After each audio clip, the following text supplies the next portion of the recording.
No vídeo de hoje vamos falar sobre ansiedade, o que é ansiedade, como foi a minha primeira crise, como acontecem esses ataques de pânico, como conviver com essa síndrome e dicas para quem também passa por isso.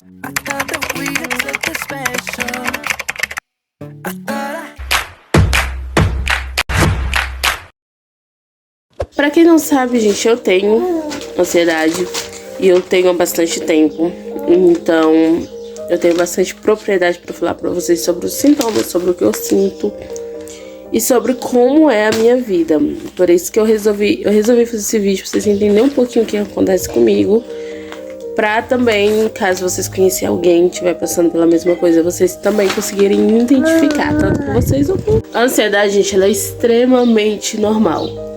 Mas, desde que ela não atrapalhe a sua vida, não tenha sintomas físicos e não aconteça de maneira corriqueira, de maneira assim, não aconteça direto, sabe? No meu caso, ela começou a atrapalhar muito a minha vida, ainda atrapalha muito a minha vida pelo fato que eu não estou fazendo um tratamento, mas eu já explico pra vocês agora o porquê. É o momento da gente correr atrás de ajuda. A minha primeira crise de ansiedade foi quando o Pietro tinha acabado de nascer. Eu não estava morando aqui, eu era vizinha da minha sogra, eu morava do lado da casa dela. E foi um dia que eu tive que sair com o Pietro. Eu fui no postinho, Chegou no postinho, eu fiquei com pânico de ver as pessoas no geral, eu não queria ver ninguém, eu comecei a ficar com medo de todo mundo. Peguei o Pietro, voltei pra casa, correndo, com o coração disparado. E aí eu já comecei a sentir todos os sintomas que eu sinto, que são dor de cabeça, comecei a sentir uma dor muito forte no peito, o meu braço adormece todo, um braço só, gente, meu, adormece todinho assim. Lembro que eu tinha certeza que eu tava dando infarto, que eu ia morrer. A pessoa, gente, na hora do pânico você não pensa não. Nesse dia eu peguei Pietro, coloquei tudo no berço, peguei Heloísa, coloquei no quartinho, porque ela tinha um quartinho nessa casa, e cheio de brinquedo, travei a saída dela e fui pro banheiro. Se eu tivesse realmente tendo infarto, o que ia ser dessas crianças? Ia dar trabalho, porque minha sogra ela quase não ia lá em casa. Logo em seguida eu comecei a sentir muita falta de ar. É como se tivesse alguém tampando a minha respiração. Não sei, é como se eu estivesse num lugar sem ar, sem oxigênio, sabe? Comecei a sentir muita falta de ar. E aí eu comecei, perder muita noção de onde eu tava, o que tava acontecendo. Eu só tinha aquela sensação assim, que eu ia morrer, que algo muito ruim ia acontecer comigo naquele momento e que eu ia morrer. E eu fiquei assim por alguns minutos e depois a sensação simplesmente sumiu. Aí quando passa esse momento, eu sempre sinto muito sono, muito sono mesmo. Uma fraqueza tremenda. Algumas vezes eu costumo cair porque eu não consigo manter de pé, porque minhas pernas ficam super fracas. Os meus sintomas do transtorno começam muito antes, só que eu não percebi os sinais. Eu sempre tive, desde criança, uma mania muito grande, que é de ficar balançando a perna. Eu não consigo ficar quieta. Se eu tô conversando com vocês aqui, pode reparar que eu tô sempre mexendo a mão. Quando eu não tô mexendo a mão, eu tô mexendo o pé, rodando o dedo. Enfim, eu tô fazendo alguma coisa. Eu não consigo ficar parada. Aí, uma das perguntas foi, o porquê que isso acontece? Gente, vou resumir de modo geral, porque eu não quero muito tocar no assunto. Mas vem da minha infância, de quando eu era criança, que aconteceram coisas, na verdade, juntando tudo assim na minha vida inteira. Aconteceu coisas na minha vida que me marcaram bastante de lá pra cá, da minha infância. Só que... Só que eu não soube lidar, eu sempre me cobrei uma maturidade acima da média pelo fato que eu era a irmã mais velha. Eu sempre me cobrei muito porque a minha irmã sempre teve um quadro assim complicado pelo fato de ela desmaiava e a gente nunca sabia o porquê. Então eu ficava muito focada assim, e tinha outros problemas que acontecia também. Só que teve um fator X, tá, gente? Porque eu não quero muito tocar nesse assunto agora. Mas foi juntando tudo, sabe? E aí eu vi os problemas, alguns probleminhas aqui, outro ali. Eu achava que eu tinha que me mostrar mais forte, que eu tinha que ser mais adulta. Quando eu não precisava ser adulta, eu fui cobrada por mim mesma a ser uma adulta. Não fui mais porque minha mãe não deixava, porque ela sempre trouxe muita gente pro lado da criança, brincar, porque eu me cobrava muito por conta que é difícil explicar pra vocês aqui. Mas também eu fui passando por várias situações da minha vida, assim, que foi marcando bastante a minha vida. Teve episódios de pessoas mais velhas mexendo comigo porque eu era uma criança. E já aconteceu de pessoas mais velhas mexerem comigo, de chegarem ao ponto de, quando eu tinha 11 para 12 anos, de chegar ao ponto de chegar na minha mãe pedindo pra mim ficar com esse cara que na época acho que tinha uns 30, 40 anos. Entendeu? Que a minha mãe nesse dia, primeiro ela ficou sem reação, tipo assim, o que tá acontecendo? Mas desde o início ela já colocou a gente pra dentro, já aquele coisa de mãe, né, proteção, colocou a gente pra dentro. E daí ela saiu com esse cara na cara e falou um monte de merda pra ele e tirou ele, porque ele era um amigo do meu pai. E até hoje, gente, eu não suporto ele. Não suporto. Assim, eu tenho um nojo. Ele não chegou a tocar em mim, não. Não chegou, sabe? Mas eu tenho um certo repulsa. Eu criei um nojo. Não é nem ódio, é um nojo. Quando eu vejo ele na rua até hoje, ele já é um senhor já, mas eu... Sabe aquela coisa assim que incomoda? Então, foram várias, não foi só ele não, teve várias histórias assim, que bem complicadas, que acabaram abalando muito meu psicológico, que já não tava legal desde muito tempo. Ninguém reparou, nem eu, né, não sabia. Mas foram coisas que foram agravando até eu chegar aos meus 23 anos, que eu descobri que eu estava doente mesmo. Então vamos falar dos sintomas. Eu vou começar falando os sintomas que eu tenho, tá? E vou ver se eu lembro aqui os sintomas que algumas pessoas que eu conheço que já tiveram isso têm e me contaram, tá? Eu tenho pensamentos ruins. Por exemplo, eu vejo coisas que não estão acontecendo. É uma das coisas que mais desencadeia crises em mim, é o fato de eu ver coisas que não estão acontecendo.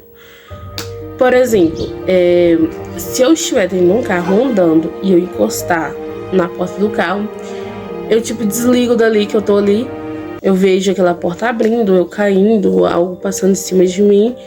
E são pensamentos sempre assim, pensamentos muito negativos, não são pensamentos bons, são pensamentos muito ruins.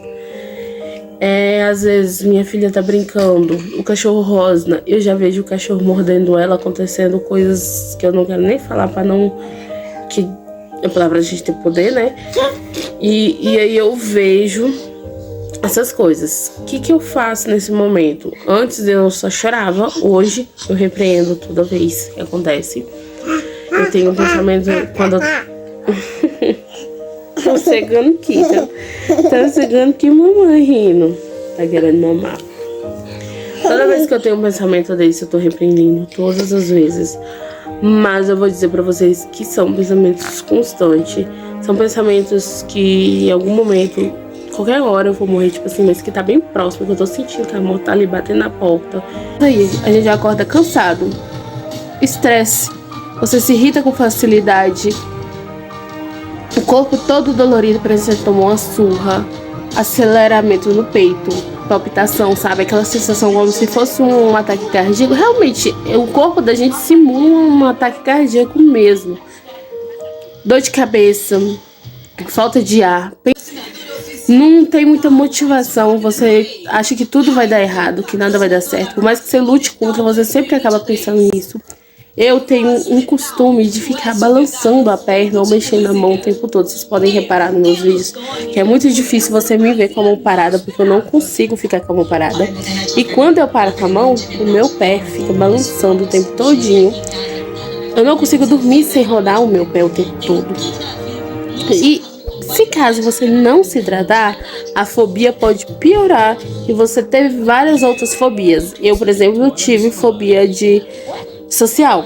Fobia social é você tem medo de estar no meio da sociedade, no meio das pessoas, no meio de família, no convívio de outras pessoas. Eu tinha muita fobia social.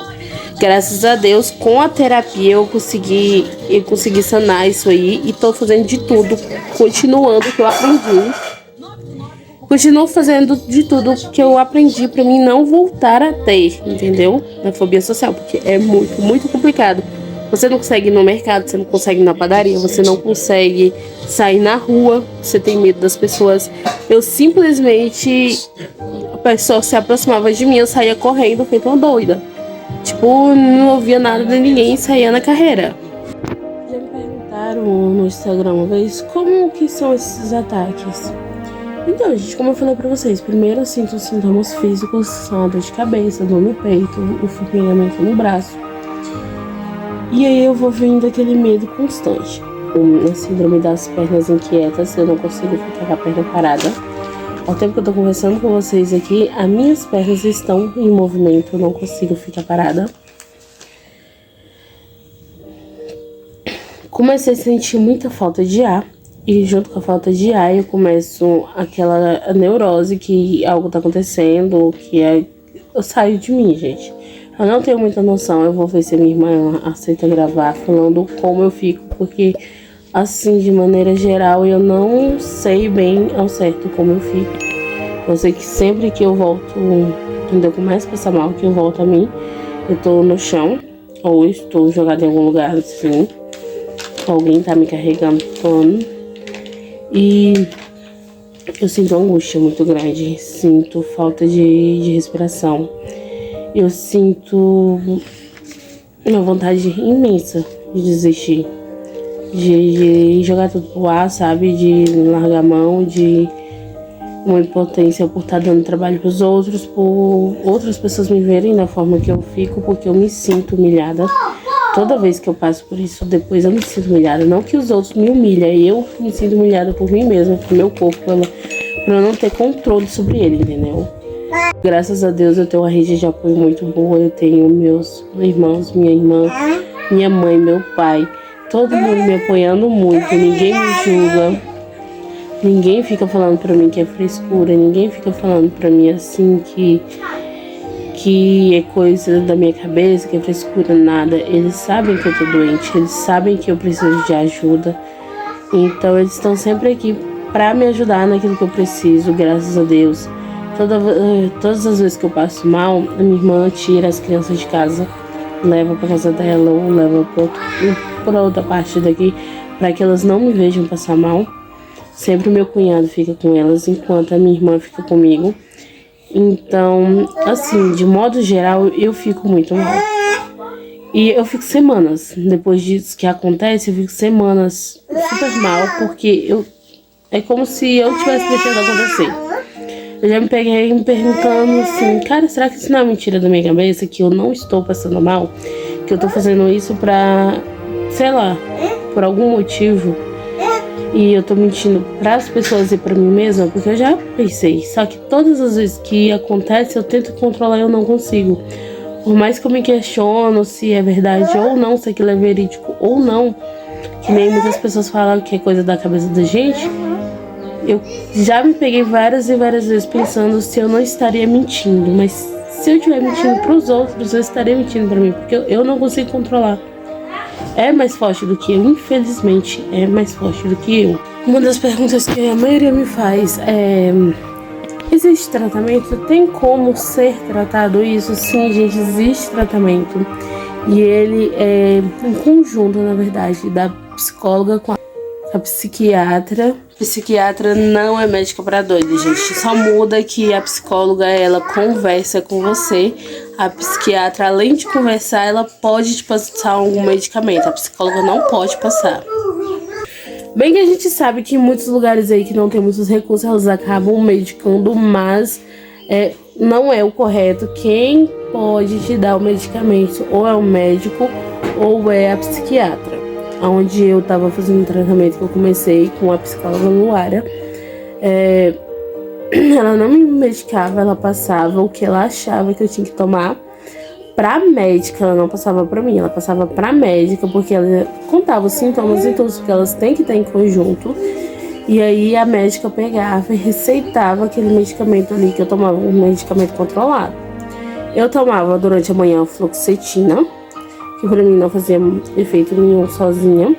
E à noite era o que mais me fazia um efeito maior, era o alprazolam. Esse remédio ele me dopava, tal forma que, eu não sei se era a dosagem que estava alta, não sei. Mas tal forma que eu desmaiava, assim, de sono mesmo. Eu ficava groggy durante o dia, assim, a parte da manhã. Quando eu tomava os dois juntos, eu ficava muito groggy. Você conversava comigo, eu ficava meio aérea, sabe? Eu não tenho muito assunto. É por isso que eu estou fugindo do tratamento, porque eu estou procurando uma alternativa que eu não fique dessa forma. Eu preciso estar ativa, eu preciso estar ligada no que está acontecendo. Meus filhos estão crescendo, eu tenho que cuidar deles, eu tenho que estar aqui. A Melissa tá na fasezinha boa de começar a descobrir tudo. A Heloísa já tá na fase da escola, o Pietro já vai entrar também ano que vem. Então, eu tô fugindo de ficar groggy, de ficar controlado o tempo todo por medicação, porque eu não acho justo com eles terem uma mãe ausente, sendo que eu quero estar presente, entendeu? Porque quando eu fazia tratamento, até para dar mamar pro Pietrian, quem dava era minha mãe. Porque eu deitava na cama, você podia esquecer, podia me gritar ali, eu ouvia você bem longe, aquele sono, aquela leseira. A minha mãe ia lá na cama, minha mãe abria minha roupa, tirava meu sutiã, eu colocava o meu seio pra fora, pegava o neném, colocava na cama do meu lado, dava mamar e assim a gente seguia, porque eu não conseguia. Então é isso que eu quero evitar, eu quero aproveitar ao máximo meus filhos estando bem. Então por isso que eu ainda não estou tomando medicação, mas a gente vai caçar uma alternativa. Eu vou fazer uso agora de uns medicamentos naturais, eu vou falar pra vocês depois se funcionou ou não, tá bom? Pra quem tá passando por isso, gente, tem vergonha, eu vou passar umas dicas agora pra quem tá passando por isso. Mas antes, não esquece de deixar o seu like. Se caso você não deixou até agora, deixe seu like, se inscreva no canal e ative o sininho da notificação para que eu possa vir fazer vários outros vídeos sobre esse tema, para mim entender que vocês gostou e fazer outros nesse tema. E é isso, gente. Então vamos para as nossas dicas para quem tá passando pelo mesmo problema. Primeira coisa, gente, assim, eu acho que a coisa mais difícil, fale com alguém. Fale com alguém da sua confiança.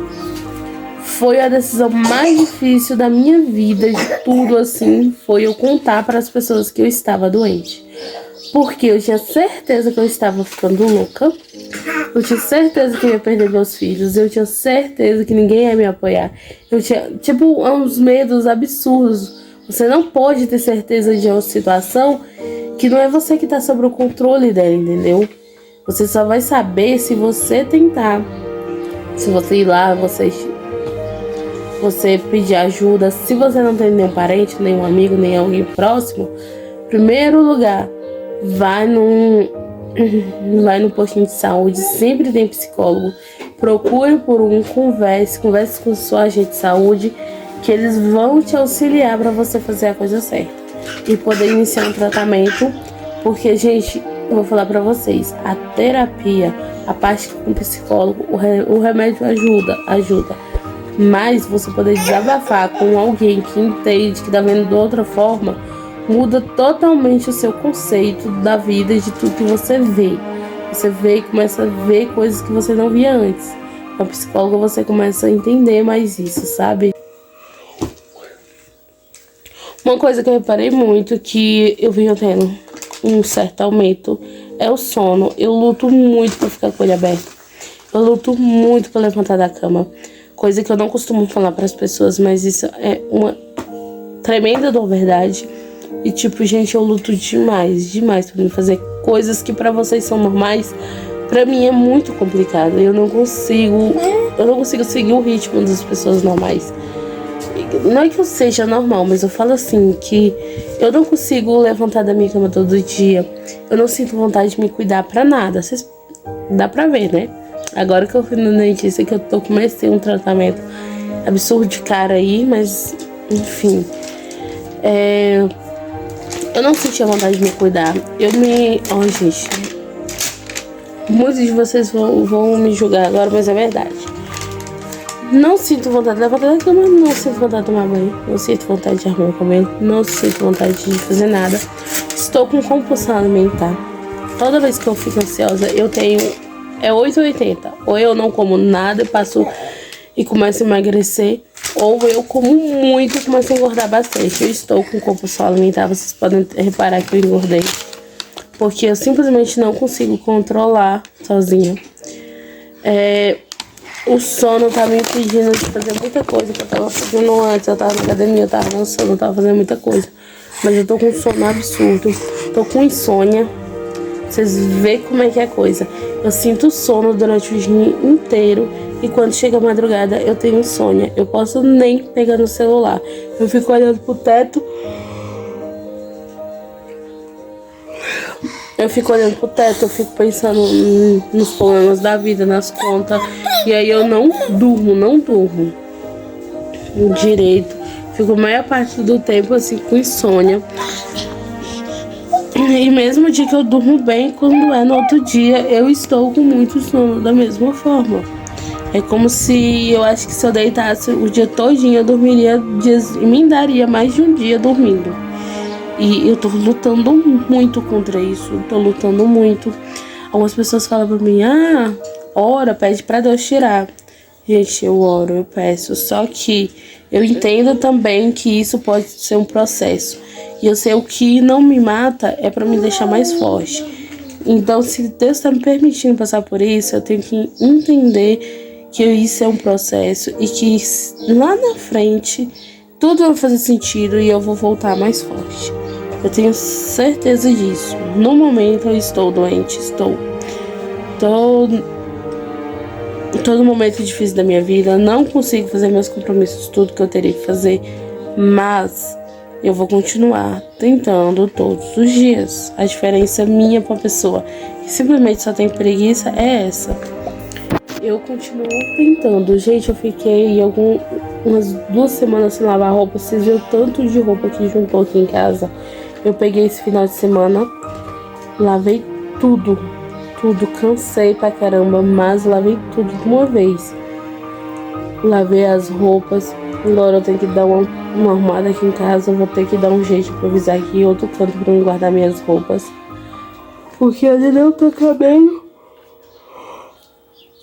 Ai, desculpa, gente, é porque, enfim... Ali não tá cabendo, eu vou ter que arrumar um jeito de guardar minhas roupas até eu ter dinheiro pra poder fazer um guarda-roupa.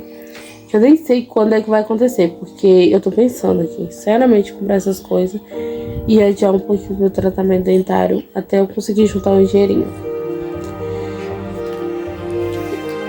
Como sempre, gente, eu falei mais do que devia, falei demais. Eu vou parando por aqui, porque senão esse vídeo vai ficar enorme. Eu nem sei quanto tempo eu tenho de gravado, porque eu tô gravando e pausando. Tanto que eu tenho cardamelzinha, enfim, com várias coisas. Vou ficando por aqui. Um beijo enorme no coração de vocês. Fiquem com Deus. Até o nosso próximo vídeo. Fui!